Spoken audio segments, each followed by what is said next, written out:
बिस्मिल्लाहिर्रहमानिर्रहीम। अस्सलाम वालेकुम। आप देख रहे हैं पावर व्लॉग्स। एक दफ़ा फिर से आपके सामने हाज़िर हूँ। आज का जो टॉपिक मैंने सेलेक्ट किया है सेनेट का इलेक्शन हुआ, उसके ऊपर रिज़ल्ट जो आए हैं उसके ऊपर भी आज डिस्कशन करूँगा मैं कि क्या हुआ और क्या होने जा रहा है और आगे सेनेट चेयरमैन जो बनेगा वो किस तरह बनेगा। तो स्ट्रेट टॉपिक की तरफ आता हूँ मैं। आज शॉर्ट वीडियो मैंने सोचा बनाऊँगा। 3 मार्च 2021 को पाकिस्तान सेनेट का इलेक्शन होता है, जिसमें 48 सीट्स के ऊपर इलेक्शन कंटेस्ट होना था, जिसमें से 2 मेन पार्टियां थी। आप कह लें कि एक तरफ मैं अपोजिशन को रखूंगा और एक तरफ मैं हुकूमती इत्तेहाद को रखूँगा। तो 2 मेन कैंडिडेट थे इस इलेक्शन के अंदर।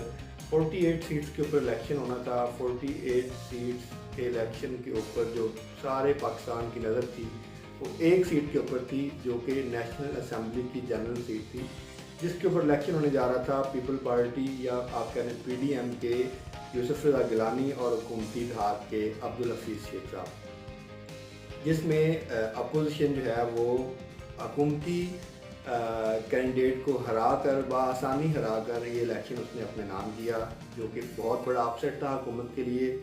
हालांकि हुकूमत के पास 181 नंबर थे, जबकि अपोजिशन के पास 161 नंबर था। तो बड़े इजीली हुकूमत को जीतना चाहिए था ये इलेक्शन, लेकिन वो जीत नहीं सके। पैसा चला, जैसे मैंने रिश्वत के ऊपर लास्ट टाइम बात की थी, तो बड़ा ऊंचे लेवल पे इस पे पैसा लगा। कुछ एंकर्स के मुताबिक 5 अरब तक इन्वेस्ट किया गया अपोजिशन की जानब से सिर्फ एक सीट जीतने के लिए। तो वो सीट PTI आपके लिए गवर्नमेंट वो सीट हार गई और अपोजिशन ने वो सीट निकाल ली और काफ़ी हवेला मचा उसके ऊपर।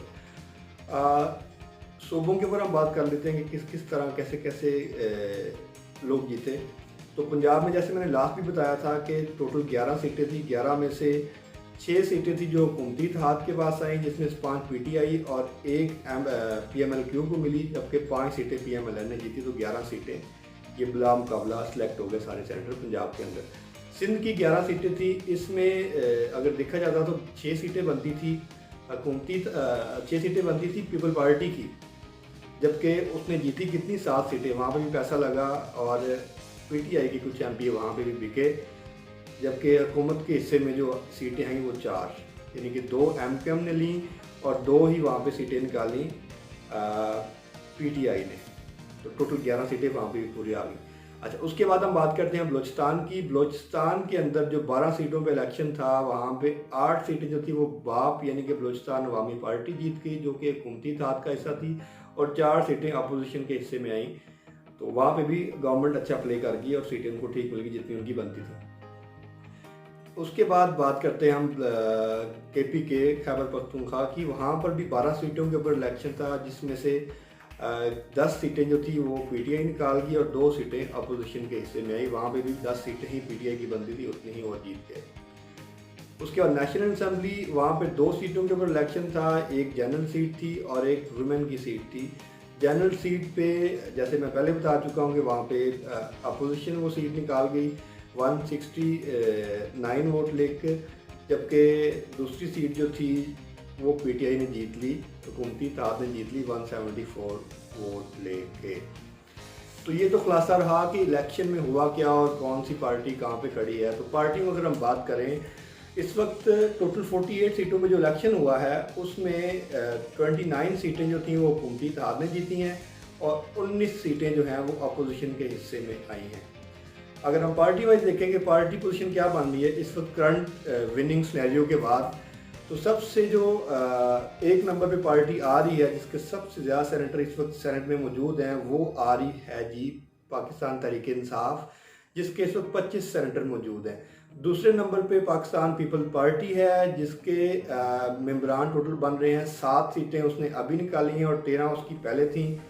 उसकी टोटल सीटें 20 बन रही हैं। तीसरे नंबर पे आ रही है PMLN, जिसकी सीटें थी पहले सीटें थी उसकी 10 और 5 उसने और जीती हैं, तो टोटल उसकी 15 सीटें हैं। जबकि चौथे नंबर PAP बलोचिस्तान अवामी पार्टी आ रही है, उसके पास 12 सेनेटर हैं।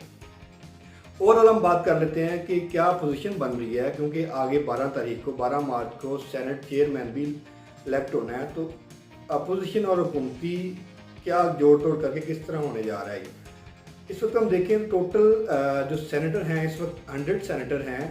100 में से एक सेनेटर जो कि अपोजिशन का है इसहाक डार, वो पाकिस्तान में मौजूद नहीं है, तो पीछे 99 सेनेटर्स बचते हैं। 99 सेनेटर्स के अंदर हम अगर बात करें तो 52 सेनेटर अपोजिशन के हैं और 47 सेनेटर हुकूमती इत्तेहाद के हिस्से में आ रहे हैं।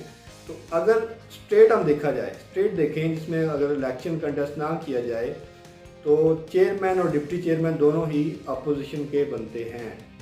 लेकिन चूंकि एक सीट जो कि यूसुफ रज़ा गिलानी और अब्दुल हफीज़ शेख की जो सीट जो कि नेशनल असम्बली के जनरल सीट पे इलेक्शन हुआ है, वहाँ पे एक सवेरे किस्म की हार्ड ट्रेडिंग हुई है। तो अब हुकूमत के पास भी जवाब है कि वो भी, क्योंकि सेनेट का चेयरमैन बनाना हुकूमत के लिए बहुत ज़रूरी है। अदरवाइज़ 2.5 साल उनके पहले गुजर गए हैं, कोई लेजिस्लेशन कोई बिल पास नहीं करवा सके, ऐसा बिल जो कि इलेक्शन रिफॉर्म्स के ऊपर हो या ऐसा बिल जो कि जनरल पब्लिक का जिसको फ़ायदा हो, क्योंकि अपोजिशन सारे बिल्स को उसको निगेट करती जा रही है। उसकी वजह यह है कि सेनेट के अंदर मेजोरिटी है वो अपोजिशन की, पहले भी थी और अब भी ऐसे ही है। तो सेनेट का चेयरमैन बनाना हुकूमत के लिए इंतहाई ज़रूरी है। तो इसके ऊपर मेरे ख्याल के मुताबिक एड़ी चोटी का जोर लगाएगी हुकूमत। वो हर अपोजिशन की पार्टी के पास जाएगी, उनसे बात करेगी, उनसे मिलेगी, चाहे कुछ गिव एंड टेक करना पड़ा वो करेंगे। सेनेट का चेयरमैन हर हाल में बनाना बहुत ज़रूरी है। सेनेट का चेयरमैन जो है वो हुकूमत की जानब से अगेन सादिक संजरानी को नॉमिनेट किया गया है, जबकि अपोजिशन की जानब से जो चेयरमैन नॉमिनेट किया गया है वो यूसुफ रज़ा गिलानी है। तो मेरी प्रोडिक्शन के मुताबिक, आल दो कि मेरी लास्ट प्रोडिक्शन जो कि यूसुफ रज़ा गिलानी वाली सीट थी उसके ऊपर गलत साबित हुई है। खैर it's part of game, I mean आप गलत भी हो सकते हो, लेकिन मैंने तजिया किया था अपने नंबर्स के मुताबिक जो कि मैं सही साबित नहीं हुआ। तो अब की जो मेरी प्रोडिक्शन होगी वो मेरे ख्याल में हुकूमत चेयरमैन सादिक संजरानी को बआसानी इलेक्ट करवा लेगी। उसकी वजह यह है, उसकी वजह जो मेरे जहन में आ रही है, maybe I am wrong, उसकी वजह यह है कि बलूचिस्तान के अंदर 3 से 4 सेनेटर ऐसे हैं जो मेरे ख्याल में वो सादिक संजरानी, जो कि वो भी एक बलोच है, तो उसको ही वो वोट करेंगे और सादिक संजरानी एक दफ़ा फिर से अगले टेन्योर के लिए भी चेयरमैन सेनेट इलेक्ट हो जाएगा। तो ये तो रही सारी सेनेट की स्टोरी, जो कि इलेक्शन के बाद क्यों क्या क्या सिनेरियोज हो सकते थे मैंने आपको बता दिया। तो आज हम 8 तारीख में बैठे हैं, 4 दिन बाकी हैं सेनेट चेयरमैन के इलेक्शन के ऊपर। तो लेट्स सी कि क्या होने जा रहा है और क्या होता है। मेरी प्रेडिक्शन उधर ही है कि सादिक संजरानी दोबारा चेयरमैन बनेगा और डिप्टी चेयरमैन भी हुकूमती इत्तेहाद में से कोई बंदा बनेगा। वो हो सकता है वो MPM का हो सकता है कि वो कोई बंदा जो कोई पार्टी जो कि अपोजिशन की तोड़ें और उनको डिप्टी चेयरमैन ऑफर कर दें, इस तरह की कोई स्टोरी हो सकती है। तो लेट्स सी कि मेरी ये प्रेडिक्शन सही साबित होती है कि नहीं। लास्ट वाली तो सही साबित नहीं हुई। तो ये थी आज की वीडियो। आई होप कि आप लोगों को ये नंबर्स और ये सारी चीज़ें पसंद आएंगी। मेरा चैनल देखते रहिए, सब्सक्राइब करें मेरे चैनल को और मुझे सपोर्ट करें। Thank you very much. अपना बहुत सारा ख्याल रखें। Take care. अल्लाह हाफिज़।